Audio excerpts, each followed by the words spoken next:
Waste Bengal के कोलकाता शहर में अंग्रेजों के जमाने के कुछ जूट मिल्स बने हुए। हमारे एक सब्सक्राइबर ऋत्विक भाई के पिताजी इसी एक जूट मिल में एक ऑफिसर रैंक पर पोस्टेड थे। यहाँ जूट मिल में काम करने वाले लोगों को सरकारी क्वार्टर दिया जाता है और इसी एक सरकारी क्वार्टर में ऋत्विक भाई की फैमिली भी रहती थी। फिलहाल आप वीडियो में उस क्वार्टर का ओरिजिनल क्लिप देख रहे हैं दोस्त।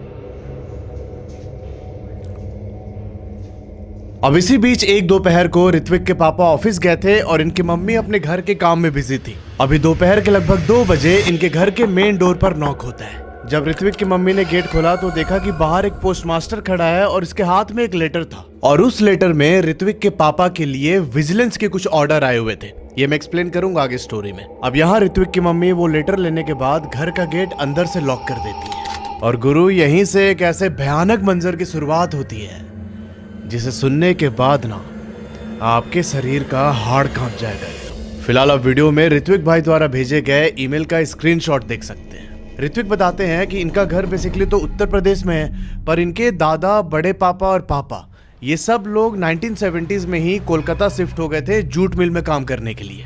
अब इन जूट मिल्स को बनवाया था अंग्रेजों ने और इसमें काम करने का फायदा ये था कि भाई सारे स्टाफ को ना बड़े बड़े क्वार्टर्स मिलते थे, रहने वहने की कोई दिक्कत नहीं थी इधर। प्लस अंग्रेजों ने बनवाया था तो उसका मशीनरी, इंफ्रास्ट्रक्चर सब कुछ बहुत बढ़िया था।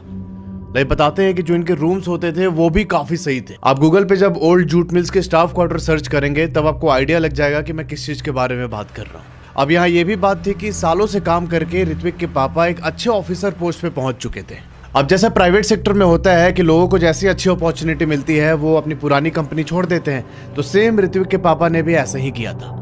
ये कई साल से कोलकाता के एक जूट मिल में काम कर रहे थे, फिर उसके बाद इन्होंने 2-3 जूट मिल्स चेंज की और फाइनली इनको अपना मनपसंद जो रैंक होता है वो मिल चुका था। अब यहाँ रूल ये था कि जब कोई भी एक जूट मिल को छोड़ के दूसरे जूट मिल में नौकरी पकड़ता था तब उसको पुराने जूट मिल का जो क्वार्टर उनको मिला हुआ था वो क्वार्टर उनको 1 महीने के अंदर ही खाली करना है और खाली करने के बाद जो नए जूट मिल का क्वार्टर था उसमें शिफ्ट करना होता है। पर ये टाइमलाइन 1 महीने का होता है इधर।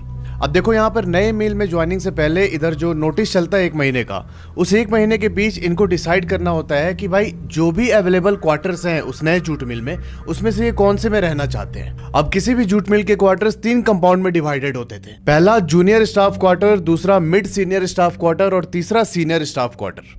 अब चूंकि ऋत्विक के पापा ऑफिसर पोस्ट पे थे तो इनको सीनियर स्टाफ क्वार्टर वाला कंपाउंड मिलता है। पर यहाँ दिक्कत ये थी कि जिस कंपाउंड बिल्डिंग में इनको क्वार्टर असाइन हुआ था उसमें भाई 3 फ्लोर है, फर्स्ट, सेकंड और थर्ड, और जो पहला और दूसरा फ्लोर है वो पूरा भरा हुआ था। उस टाइम पर उधर कोई लिफ्ट वगैरह भी नहीं थी और यहाँ प्रॉब्लम ये थी कि ऋत्विक के मम्मी के घुटनों में दर्द रहता था और ये पॉसिबल नहीं था उनके लिए कि भाई वो 3rd फ्लोर तक चढ़ के जाएं और फिर नीचे उतरे किसी काम से। तब इनके पापा ने डिसाइड किया कि भाई हम तो इस वाले क्वार्टर में, इस वाले कंपाउंड में नहीं रह सकते। अब इसके बाद जो उनके पास सेकंड बेस्ट ऑप्शन था वो था मिड सीनियर स्टाफ क्वार्टर वाले कंपाउंड में। वहां पर 2 क्वार्टर्स खाली थे जिसमें से एक क्वार्टर के पास से नाला बहता था तो इन्होंने उसे रिजेक्ट कर दिया। और जो दूसरा वाला क्वार्टर था वो एक काफी पुराना सा घर है और पिछले 23 साल से उसमें कोई नहीं रहा, मतलब टूटा फूटा था और बहुत ज्यादा वेल मेंटेन नहीं था वो। जब इनको पता चला कि भाई वो क्वार्टर खाली है पर पिछले 23 साल से कोई नहीं रहा है तो ऑब्वियस सी बात है कि इनके दिमाग में आया कि भाई कहीं कुछ गड़बड़ तो नहीं इसमें। इन्होंने आस पड़ोस के सारे लोगों से बात की पर सबने बोला कि नहीं, यहाँ पर ऐसी कोई बात नहीं है, मतलब हम लोगों को तो कभी ऐसा कुछ फील नहीं हुआ। बीच में 1-2 लोग आए थे रहने के लिए तो वो 3-4 महीने रह के यहाँ से चले गए। अब चूंकि लोगों के पास ऑप्शन होता है तो कोई चाहता नहीं कि भाई अपना इसमें टाइम वेस्ट करे इसको रेनोवेट कराने और पूरा पेंट वेंट कराने में। अब यहाँ जो ऋत्विक के पापा थे इनकी उस जूट मिल के मेंटेनेंस हेड के साथ जान पहचान थी। अब देखो ऋत्विक की फैमिली ओरिजिनली तो ईस्टर्न यूपी से है तो इनको भोजपुरी आती है बोलने, और जो वो मेंटेनेंस स्टाफ हेड था वो है बिहार के तो वो भी भोजपुरी बोलते थे। तो इन लोगों की काफी अच्छी बनती है तो उन्होंने बोला कि भैया इसको थोड़ा पेंट वेंट करवा लीजिए तो ना एकदम चकाचक लगेगा। हम कुछ लेबर मजदूर भेज देंगे, वो सब मिलके 2 दिन में आपका पूरा काम कर देगा, आपको टेंशन लेने की जरूरत नहीं है। अच्छा देखो, अभी जो आप ये वीडियो देख रहे हैं ये उसी टाइम की वीडियो है जो ऋत्विक ने रिकॉर्ड की थी और ये रिकॉर्डिंग हुई थी पेंट कराने से पहले। अब फाइनली इनका रूम शिफ्टिंग का दिन आता है। इन लोगों ने एक महिंद्रा पिकअप किया और उसमें सारा सामान लोड करके नए क्वार्टर में शिफ्ट हो जाते हैं।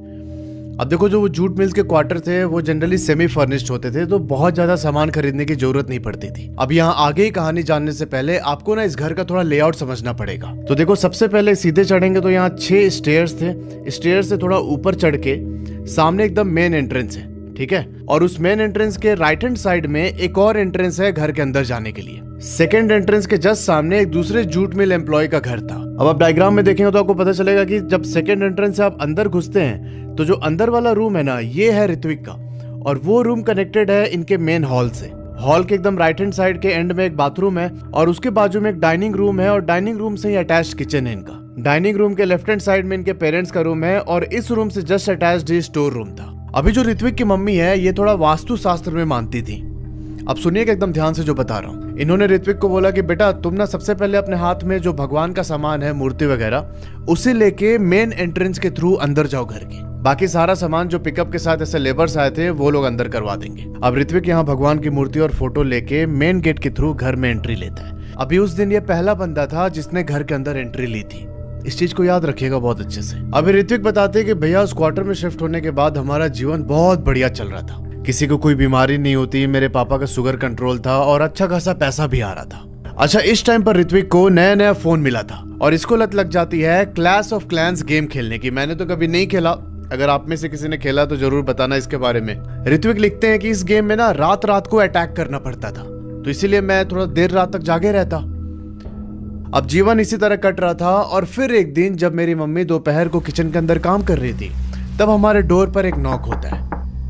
जब इनकी मम्मी बाहर निकली तब इन्होंने देखा कि भाई एक पोस्टमैन खड़ा है, उसके हाथ में एक लेटर थी। इन्होंने वो लेटर रिसीव किया और अपना डोर लॉक कर लिया। अब इस लेटर में ऋत्विक के पापा के लिए इनके हेड ऑफ डिपार्टमेंट से कुछ ऑर्डर्स आए थे। अब ऋत्विक लिखते हैं कि मेरे पापा जिस पोस्ट पे थे ना, तो कंपनी उनको हर क्वार्टर मतलब हर 3 महीने के बाद विजिलेंस पे भेजती थी। ये विजिलेंस रात के टाइम होता था और ये ना एक तरीके का रेड है कि भाई जाके जूट मिल के अंदर देखना कि वर्कर्स काम कर रहे हैं कि नहीं ठीक से, कोई कुछ घुसखोरी तो नहीं कर रहा है, कहीं कोई इधर उधर इलीगल तरीके से माल तो सप्लाई नहीं कर रहा है, तो वो सब कुछ देखना पड़ता था। अब जब ऋत्विक के पापा शाम को ऑफिस आए तब इन्होंने वो लेटर पढ़ा और इनको पता चला कि 2 दिन के बाद ही, मतलब जैसे नेक्स्ट डे और उसके नेक्स्ट डे की रात को इनको रेड पे जाना है। और जो रेड की टाइमिंग थी ना, वो रात के 2:10 से लेके 3:25 के बीच में करना था। अब यहाँ होता ये है कि ठीक रेड वाली रात इनके पापा घर से बाहर निकलते हैं और इन्होंने आगे से घर का जो मेन गेट था वो लॉक कर दिया, क्योंकि ऑलरेडी इनके पास एक और एंट्रेंस है जो कि ऋत्विक के रूम से होकर जाता है और ये अपने घर वालों को उठाना नहीं चाहते, जैसे डिस्टर्ब नहीं करना चाहते थे कि भाई मैं रेड से वापस आऊँ और फिर नॉक करके अंदर घुसूं, सबकी नींद खराब होगी। तो इन्होंने बाहर से ताला मारा और ये चले गए रेड पे। अब ऋत्विक बताते हैं कि जब मेरे पापा रेड से वापस आए उसके 3 दिनों के बाद से ना कुछ अजीब चीजें होने स्टार्ट हो गई घर में। एक रात ऋत्विक गेम खेलने के बाद अपना सोने की तैयारी कर रहे थे और इन्होंने सोचा कि भाई सोने से पहले मैं जरा वॉशरूम हुआ था। ऋत्विक अपने कमरे का गेट खोल के हॉल के अंदर एंट्री लेते हैं और हॉल में जो इनका वॉशरूम था उसकी ओर जाने लगे। अभी ये वॉशरूम के गेट पर पहुंचे ही थे कि तभी ना वॉशरूम के अंदर से इनकी मम्मी निकलती है। इसने अचानक मम्मी को देखा तो चौंक गया कि भाई इस समय क्या कर रही हो। इन्होंने मम्मी को बोला कि अरे डरा दिया तुमने तो, पर यहाँ ऋत्विक की मम्मी ने कुछ भी रिएक्ट नहीं किया। ये चुपचाप वॉशरूम से निकल के सीधे अपने कमरे में चली जाती है। अब यहाँ ऋत्विक वॉशरूम यूज करने के बाद वापस अपने कमरे में आ गए और अगली रात एग्जैक्टली फिर से वैसे ही होता है। ये जाते हैं वॉशरूम के पास, इनकी मम्मी बाहर निकलती है। ये एक बार बस मम्मी की तरफ देखता है पर इसने आज कुछ बोला नहीं। ये देखता है कि चुपचाप मम्मी अपने कमरे की ओर जा रही है, पर जो उनके कदम थे ना उसमें कुछ बदलाव था। वो अलग ही तरीके से चल के कमरे के अंदर घुस रही थी। ऋत्विक को अभी भी लगा कि यार ठीक है, हो सकता है इस टाइम पर मम्मी को भी जाना हो वॉशरूम। पर अगली रात जब ये तिबारा हुआ, इनकी मम्मी निकली वॉशरूम से बाहर, तब ऋत्विक उनको रोकते हैं। बोलते हैं कि मम्मी क्या हो गया, सब ठीक है ना? इसी टाइम पर तुम आती हो वॉशरूम में जब मुझे जाना होता है, ठीक हो ना तुम? अब जैसे ही ऋत्विक ने यह बात पूछी, उनकी मम्मी ना एक बहुत क्रिपी सी स्माइल देती है और ये बताते हैं कि 4 बार उन्होंने हे ये आवाज निकाली और अभी उनका पूरा दांत दिख रहा था। हे। अब यहाँ ऋत्विक को लगा कि मे बी मेरी मम्मी थोड़ी मजाकिया टाइप की हैं, इस वजह से ऐसे कर रही होंगी। ये बिना कुछ रिएक्ट किए वॉशरूम के अंदर घुसने लगता है और फिर ये देखता है कि इस बार जो इनकी मम्मी अपने कमरे में गई तो उनके चलने की स्पीड बहुत तेज थी। ऐसा लग रहा था कि वो चल नहीं रही हैं बल्कि जमीन पर स्लाइड करते हुए अपने कमरे के अंदर घुस रही हैं। ऋत्विक ने अभी भी कुछ दूसरा नहीं सोचा। ये चुपचाप वॉशरूम यूज करता है और वापस अपने कमरे में आ जाता है। अभी जब ऋत्विक अगले दिन सो के उठा तो ये देखता है कि भाई इसके दोनों थाइस के बीच में बहुत ज्यादा रैशेस हो चुके हैं। एकदम ऐसा लग रहा था कि फंगस पकड़ लिया इनके थाइस में। और अगले 2 दिनों में ये फंगस इनके पीठ, इनके पेट, इनके गाल और इनके फोरहेड पे पहुंच गया। इनके घर वालों को लगा कि मे बी ऋत्विक को ऐसे पानी यहाँ का सूट नहीं कर रहा है, तो ये लोग इसे लेके जाते हैं डॉक्टर के पास। अब यहाँ डॉक्टर ने कुछ टैबलेट्स लिखी और ऑइंटमेंट में दिया लगाने के लिए, पर उसके एप्लीकेशन के बाद भी कुछ फर्क नहीं पड़ा। वो फंगस लगातार बढ़ते जा रहा था और ऋत्विक बताते हैं कि इतनी ज्यादा खुजली हो रही थी कि खुजलाते खुजलाते ना ब्लड निकलने लगता। अब यहाँ ऋत्विक और उसके फैमिली बहुत ज्यादा परेशान हो रखी थी। अब इसी बीच एक रात ऋत्विक जब अपने कमरे में सो रहा था तो उसने एक सपना देखा। ये सपने में देखते हैं कि अभी जिस घर के अंदर ये लोग रह रहे हैं ये एकदम नया हो चुका है। घर के बाहर एकदम पक्की सड़क थी और वहां पर कुछ अनजाने लोग इनको दिखाई दे रहे हैं। अब ऋत्विक यहाँ अपने घर के अंदर टहलने लगते हैं और इनको सारे लोग दिख रहे हैं एकदम नए नए, पर मसला ये था कि वो लोग ऋत्विक को नहीं देख पा रहे हैं। अब यहाँ ऋत्विक पूरे घर के आसपास का चक्कर लगा के वापस अपने कमरे में आ गए। ये सपने में ही देख रहे हैं सब कुछ। और फिर ये आगे देखते हैं कि जहां पर इनका बेड था उसके जस्ट बाजू में खिड़की है। जब ये वापस आके बेड पर लेटे तो इनको एहसास हुआ कि खिड़की के बाहर से इनको कोई देख रहा है। और इनकी जब आंख खुली तो इन्होंने पाया कि भाई खिड़की के बाहर एक औरत है और उसके दोनों साइड से धुआं निकल रहा था। अब जैसे ही ऋत्विक ने उस औरत को देखा, वो औरत सेम उसी पैटर्न में हंसने लगी जिस पैटर्न में कुछ रात पहले इनकी मम्मी हंस रही थी। अब यहाँ ऋत्विक सपना देख रहे हैं और ये ना चाहते थे कि भाई सपने से जल्दी मैं बाहर निकल जाऊं, पर इनकी बॉडी सब एकदम फ्रीज हो चुकी है। ऐसा होता है ना कि जब हम कोई ऐसे बुरा सपना देखते हैं तो सपने में हम सोचते हैं कि भाई हम जल्दी से बाहर निकले, जल्दी ये सीन मेरे सामने से हट जाए। वैसा ऋत्विक फील कर पा रहा था। और देखते ही देखते ऋत्विक को एहसास हुआ कि जो इसकी जॉ है, इसकी जॉ, इसका घुटना, इसका हाथ, ये सब कुछ कोई पकड़ के ऐंठ रहा है। ये ऐंठने वाली प्रक्रिया पूरे 15 सेकंड तक चली एंड एट लास्ट ऋत्विक एकदम हड़बड़ा के आंख खोलता है। भाई जब आंख खोला तो इसने पाया कि ये बस एक सपना था, तो थोड़ा सा रिलैक्स हुआ और अपने माइंड को डाइवर्ट करने के लिए इसने कोई यूट्यूब वीडियो फोन में चलाया और देखने लगा। पर यहाँ गौर करने वाली बात ये थी कि सपने में इसने जो जो अपने बॉडी पार्ट्स देखे थे ना ऐसे ऐंठते हुए, इस टाइम पर उन सब में दर्द हो रहे हैं। अब देखो जनरली ऐसा होता है कि जब हम कोई इस तरीके का सपना देखते हैं तो सपने से निकलने के बाद हमें बहुत बार उसकी धुंधली यादें होती हैं या फिर थोड़ा थोड़ा पार्ट याद रहता है। पर ऋत्विक बताते हैं कि मुझे उस सपने का A to Z सब कुछ याद था, मैं कुछ नहीं भूला। अगले दिन जब मैं सो के उठा तब भी मुझे पूरा कुछ याद है। मुझे इतना समझ में आ गया कि भाई यहाँ पर ना कुछ गड़बड़ है। और इन्होंने ये सारी बात अपनी मम्मी को बता दी। अब ये सब बताते बताते ये उस पार्ट पे पहुंचते हैं जहां पर इन्होंने बोला अपने मम्मी को कि वो औरत एकदम वैसे ही हंस रही थी जैसे तुम हंस रहे थे उस रात वॉशरूम से निकल के। अब जैसे इनकी मम्मी ने लाइन सुनी वो बोलती हैं कि पागल हो गए हो क्या, मैं कब मिली तुमसे वॉशरूम के बाहर, मैं तो इतनी रात को वॉशरूम जाती ही नहीं हूँ। अब ऋत्विक बोलता है कि मम्मी आप मुझे लगातार 3 दिन तक मिली हो वॉशरूम के बाहर, क्या बात कर रही हो। पर इनकी मम्मी ने ये बात सिरे से नकार दिया। और भाई यहाँ इन दोनों को समझ में आ चुका था कि कुछ तो है इस घर के अंदर जो इनको अभी तक दिखाई नहीं दिया। अब ये सब जानने के बाद ऋत्विक की मम्मी ने तुरंत अपनी माँ को कॉल किया, मतलब ऋत्विक की नानी को। अभी देखो जो ऋत्विक की नानी है ना, इनको विजुअल्स आते हैं। मैं अपने गांव में भी ऐसे 2-3 लोगों को जानता हूं जो कि आंख बंद करके इनका कुछ तो दैवीय कनेक्शन होता है भगवान से।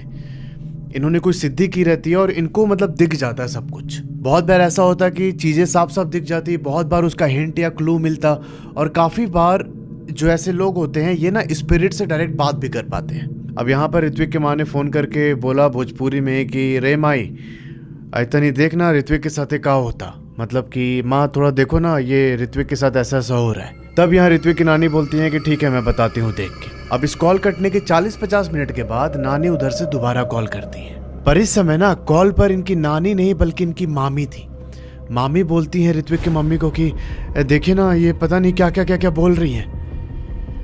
और फिर ऋत्विक की मम्मी ने सोचा कि पीछे से नानी एक अलग ही आवाज में ऐसे बोल रही है कि ए निर्मला भाग जाओ वहां से, वो घर छोड़ के भाग जाओ, ये तो कोई नहीं बचेगा वहां पे। अब ये सब कुछ सेकंड बोलने के बाद ऋत्विक की नानी एकदम शांत होकर बैठ जाती है। तब यहाँ ऋत्विक की मम्मी ने बोला कि एक काम करो, मैं अभी माँ का टिकट कराती हूँ कलकत्ता का, उनको यहीं पर भेज दो, हमारे घर पर रहेंगे और वो जो बताएंगे वो सब हम लोग करेंगे। अब यहाँ पर ऋत्विक की नानी का टिकट होता है और ठीक 1 हफ्ते के बाद ये कलकत्ता पहुंच जाती है।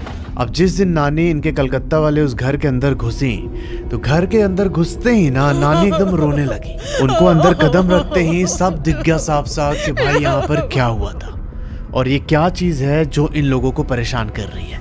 अब यहाँ पर नानी को जो भी विद्या आती थी ये पहले एक पूजा का सेटअप बनाती हैं और इन्होंने अपनी वो विद्या से पूजा स्टार्ट की। इन्होंने अपने आसपास ऋत्विक, उसकी मम्मी और उसके पापा को भी बैठाया और उस विद्या के थ्रू इन्होंने जो घर के अंदर स्पिरिट थी उससे कम्युनिकेट करने की कोशिश की। जब इनका संपर्क उससे एस्टैब्लिश हुआ तब नानी पूछती हैं कि कौन हो तुम और इस परिवार को क्यों पकड़ के रखी हो। जो कुछ भी हुआ है तुम एकदम साफ साफ बता सकती हो, ये परिवार तुमको कोई हार्म नहीं करेगा। अगले 15-20 मिनट तक नानी उसी स्टेट में रही जिस स्टेट में वो उस स्पिरिट से कम्युनिकेट कर रही थी। बाद में ये नॉर्मल हुई और फिर उस घर का भेद खोला इन्होंने सबके सामने। अब ये बताती हैं कि 22-23 साल पहले यहाँ पर एक कपल रहता था। इनकी नई नई पोस्टिंग थी और वो जो हस्बैंड था ना उसमें उसकी मिड सीनियर लेवल की पोस्ट थी, इसलिए ये वाला क्वार्टर असाइन हुआ था उसे। अब मिड सीनियर लेवल होने की वजह से इनकी अक्सर नाइट ड्यूटी लगती थी और ये रात के 9 से 6 बजे तक उस जूट मिल में जाके नौकरी करते। अब मैंने बताया था ना कि इस घर के सामने जो रोहित के कमरे का गेट है, इसके ठीक सामने एक दूसरा एम्प्लॉय रहता है। तो उस टाइम पर जो एम्प्लॉय वहां पर रह रहा था उसका अफेयर स्टार्ट हो जाता है इस औरत के साथ, जो लोग अभी शिफ्ट हुए थे इधर। अभी जो ये हस्बैंड है ये सामने से मेन गेट का ताला लॉक करके जाता था ड्यूटी करने और जब आता था तो ताला खोल के फिर अंदर आता और ये अपनी वाइफ को नहीं जगाता था कि भाई रात को हम क्यों डिस्टर्ब करें। ठीक एग्जैक्टली उसी तरीके से जैसे ऋत्विक के पापा उस रात विजिलेंस ड्यूटी पर गए थे। अब एक रात ऐसा होता है कि भाई जो वो एम्प्लॉय था वो रात के 1:30 बजे ही अपने घर पहुंच गया। इसने अपना मेन गेट खोला और जब अंदर घुसा तो भाई इसने पाया कि वो जो पड़ोसी है वो और इसकी बीवी से इंटीमेट कंडीशन में थे। अब ये देखकर भाई ये बंदा एकदम आग बबूला हो गया।